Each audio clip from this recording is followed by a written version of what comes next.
امت کا حضور نبی کریم رؤوف الرحیم صلی اللہ علیہ وآلہ وسلم کی ذات اقدس کے ساتھ پختہ تعلق قائم رکھنا اور آپ کی تعلیمات کی پیروی اور اتباع کرنا تعلق بالرسول کہلاتا ہے۔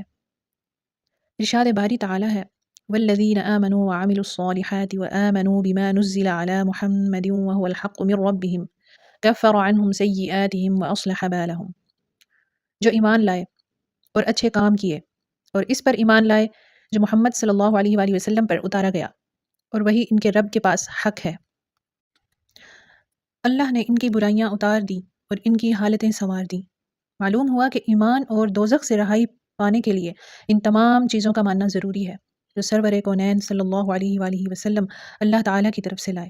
اگر ان میں سے ایک کا بھی انکار کیا تو بندہ مومن نہیں رہتا، خواہ وہ بذریعہ قرآن یا بذریعہ حدیث ہم تک پہنچی ہوں۔ اسی لیے اس آیت مبارکہ میں فقط قرآن پر ایمان کے بجائے جو مصطفیٰ جان رحمت پر نازل ہوا اس پر ایمان لانا فرمایا گیا۔ سرکار دو عالم صلی اللہ علیہ وآلہ وسلم کی رسالت کا انکار کر کے صرف عقیدہ توحید کو ماننا باطل اور دوزخ کا راستہ ہے۔ آقا دو جہاں کی ذات سے تعلق بحال ہونے کا معنی یہ ہے کہ آقا کریم کی غلامی اس طرح کریں کہ پھر دنیا کی غلامی سے ہماری جان چھوٹ جائے۔ جو فقط حضور صلی اللہ علیہ وآلہ وسلم کے سچے خادم اور غلام بن جاتے ہیں اور دنیا کے جاہ و منصب اور جھوٹی وفاداریوں کے بت پاش کر کے غلامی سے آزادی حاصل کر کے حریت کی منزل تک جا پہنچتے ہیں۔ درود شریف نبی کریم صلی اللہ علیہ وآلہ وسلم سے تعلق کا ایک عمدہ ذریعہ ہے اور اسی کی بدولت مصطفیٰ جان رحمت سے ایک امتی کا تعلق مضبوط ہوتا ہے۔ یہ ایک ایسا پیارا عمل ہے جو رحمت الہی کے نزول کا سبب، درجات میں بلندی اور گناہوں کے مٹنے کا باعث ہے۔ آپ صلی اللہ علیہ وآلہ وسلم کا فرمان عالی شان ہے جو مجھ پر ایک بار درود پڑھتا ہے اللہ تعالیٰ اس کے بدلے اس پر 10 رحمتیں نازل فرماتا ہے، سبحان اللہ۔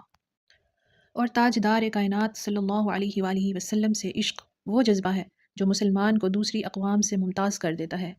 یہ جذبہ بناوٹ، عیاری، امید اور لالچ سے ماورا ہوتا ہے۔ محبت رسول سے یقین و ایمان میں پختگی آتی ہے اور اسی جذبہ کے تحت ایمان بالغیب پر یقین آ جاتا ہے۔ محبت رسول گویا ایک ایسی کشش ہے جو بندہ مومن کو کھینچ کر اپنے نبی کے دامن سے وابستہ کر دیتی ہے اور ان کی سنتوں کی پیروی اور تعلیمات پر عمل کرنے کا جذبہ بیدار کر دیتی ہے۔ حضور نبی کریم صلی اللہ علیہ وآلہ وسلم کا واضح ارشاد گرامی ہے لا يؤمن احدكم حتى اكون احب الیہ من والدہ وولدہ والناس اجمعین۔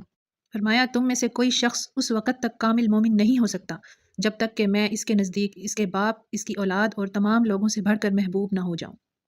یہ حدیث مبارکہ اس امر کی طرف اشارہ کرتی ہے کہ ایمان کا معیار اس کے سوا اور کچھ نہیں کہ دنیا کی ہر شے سے بڑھ کر حضور صلی اللہ علیہ وآلہ وسلم کی ذات سے محبت کی جائے، اور حضور سے محبت کرنا ایمان کا رکن ہے، اور دل میں حضور صلی اللہ علیہ وآلہ وسلم کی محبت نہ ہونا کفر ہے کیونکہ اس پر عذاب کی وعید ہے۔ مسلمان اللہ تعالیٰ اس کے فرشتوں، کتابوں، پیغمبروں، آخرت کے دن پر اور خیر و شر کے فیصلہ یعنی تقدیر پر ایمان رکھتا ہے۔